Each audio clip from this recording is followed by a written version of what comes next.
Okay, let's say I did what I did. I went through all the tiers and everything. Would you recommend using a line of credit? Should I use 0% business credit cards to actually fund it? How much do I need to get started in Airbnb? Let's talk it.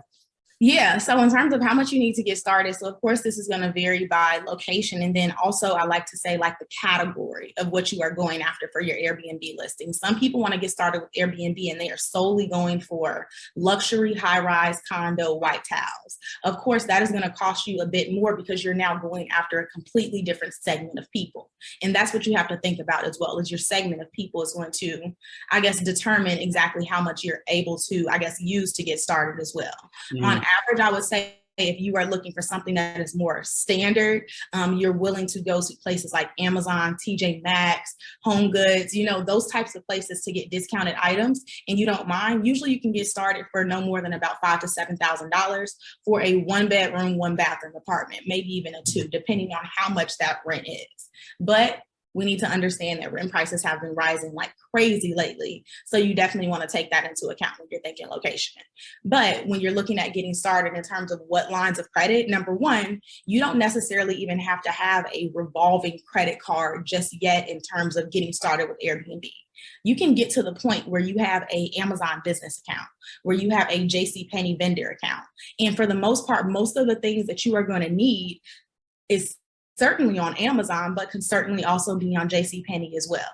So you might not have that revolving credit, but you have that net 30 account that you're able to use to, all right, let me go ahead and get everything that I need and get into this unit as quickly as possible. And the more quickly you get into it and you get started, the more quickly it is going to begin paying for itself.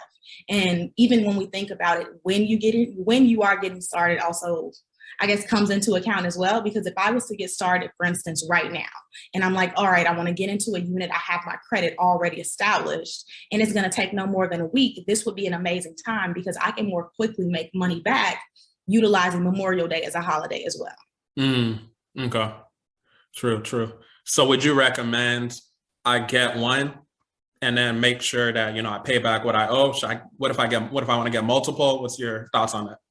I wouldn't necessarily say you need to pay everything back in full, but as long as it is on the track to being paid, meaning that it is showing that it is actually, I guess, profiting, then yes, go ahead and get started with another one. But usually the only way that you are going to, I guess, hold yourself back a little bit with this is actually kind of getting your bearings. I feel like it sometimes has to do with money, but for a lot of people, it's like, okay, I'm still learning how to manage, having this cleaning team. And sometimes I feel like I have to go behind them. I'm still trying to learn how to, make sure my guest process is as seamless as possible. And then even furthermore, some people, they don't necessarily want to expand in that way. So I have clients within my program to where they expand not in terms of additional units, they expand in terms of, all right, now I have a business car in my name and I have that on Turo, and I've matched that or I've paired that with my Airbnb unit that I have to create a full experience for my guest. That's a play right there. Okay. I hope people are taking notes for sure.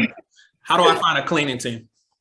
You can use Turnover B&B. There are a ton of Facebook groups where you're able to just kind of drop some information in and like they'll, I guess, open those requests and then Google. But to be completely honest, there is no way to find a perfect cleaning team. If you are looking for a perfect cleaning team, it is going to have to be you because nobody is going to care about your business the same way that you do. Okay. That makes sense. Have you had any bad experiences as far as like cleaning? Is there anything you could tell us to watch out for? Oh my goodness. Yes, absolutely. So in terms of like bad experiences with cleaning, absolutely. I've had numerous cleaners, like the turnover for cleaners, at least in my experience has been a lot, especially as I've evolved or expanded to 8 units and then even kind of retracted. And now I just have my 3. The main piece I see is having to go after the cleaners because not only are they aren't just working for you. These cleaners also have their own business that they are wanting to expand and have more clients as well. And as cleaners tend to have more clients, that I guess that experience, or not even that experience, but the time that they actually dedicate for your unit is going to become less and less because let's say, for instance, they have 3 different clients that now have cleanings or check-ins on Friday and everything needs to be cleaned. they are going to be expanding that team, yes, but that's not the person you necessarily brought in. So one of the primary issues that I find is, all right, I found a cleaner and they're amazing at first, but then they begin to expand and now they have additional people on their team. And all of these people are training and consistently missing things. So that's what gets hard. It's just like, it's not the initial person that you might have been working with. And even furthermore, as they are expanding, I find that like the effort and the time they're willing to, I guess, spend just at your unit for, let's say, 3 to 4 hours, it kind of continues to diminish. Okay. Is there a way to fix that, or is it just part of the game? I would say it's part of the game, but also it's understanding that you have to make it as easy as possible for these cleaners as well. So some people don't even have a washer and dryer within their unit and they expect these cleaners to be in and out. That kind of makes it hard if you don't have all of the supplies that they need to make a full turnover or a full flip. So just making sure that you have all of the supplies they need, having a washer and dryer inside of there. And even furthermore, I like to now, like I've discovered they've cleaned so many different places and everybody's, I guess, idea of what clean is varies. And I think all of us can agree on that. Yeah. But what helps is actually providing them with some kind of checklist of, all right, when you come in each and every time, this is what I want done. Because they might meet somebody who's like, all right, you know, you don't have to change the sheets every time, but you are wanting those sheets changed every time. You should. You just have to make sure that you're being very clear and specific with what you like. So communication is huge. Absolutely. Okay. And even then, even if you are communicating, just ensuring that you are also being a good leader of your own business and following up and making sure that those things are getting done, at least at the start, as you are establishing that relationship. It's easy to get into it and it's like, all right, we're in this business. We, you know, share this experience. It's very understanding. It seems like we're friends, but you still need to make sure that you're following up to making sure everything is done how you're expecting it to, because it's ultimately you that's going to hurt in the end if that cleaning isn't done correctly, because that's going to hurt your ratings on your host profile on whatever platform you're on. Okay, cool. You said something about having a seamless process. So how long did it take you to actually figure out your process? Oh my goodness. I would say at least 12 months. And this is me in terms of like figuring out my process and also expanding in the process, because I never hit pause. It was like, okay, I got one unit. All right, let me get started on the build. Let me get another one. Let me get these apartments. So our process is kind of being built, or was being built, as we were doing it. Now, of course, initially, just because I understood the guest experience, we had a lot in place up front, meaning like pre-scheduled messages to where, okay, if somebody asks a question, it's automatically going to give you a specific response so that I don't always have to be on my phone.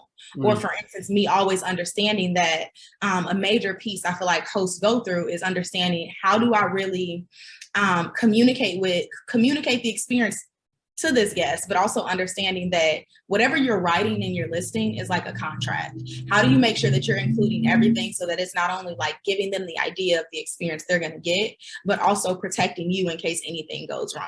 These are pieces I had up front, but the aspect of really figuring out like, okay, who is it really specifically that is the best type of person to stay within my house? That was a piece that it took me a while to master over time. Because initially, when you have a larger space, it's like, all right, the more people I allow in here, the more money I'm going to make. Like, I can put a bed here, I can do an air mattress here. It's easy for us to get into that. And then it gets to a point where it's like, all right, I said 10 people can fit in here, and now 10 people have come and 3 of them have brought friends, and it's so easy for it to turn into a situation where like now your home isn't being respected. And I didn't quite understand that at first. I thought that it's like, as long as I have a large space, I should continue. The only way for me to make money is to add more people, allow more people in, when it's like, no, you can absolutely make money within different demographics. You just really have to think about who that is. And for me, I started to think of families with small kids. I have a large backyard, specifically in the first unit, the first main unit I had. Large backyard to where, of course, like I have a large home, but I thought that because I had that large home, cool, let's say that 14 people can fit in here. No, I can say that this is just for like a 6-person family, and they are willing to spend that money because they might be on vacation and they're trying to show their kids a new city. It creates so much opportunity when you really start to think about the business in terms of an actual business and not just a side hustle where you're just trying to get some people in and get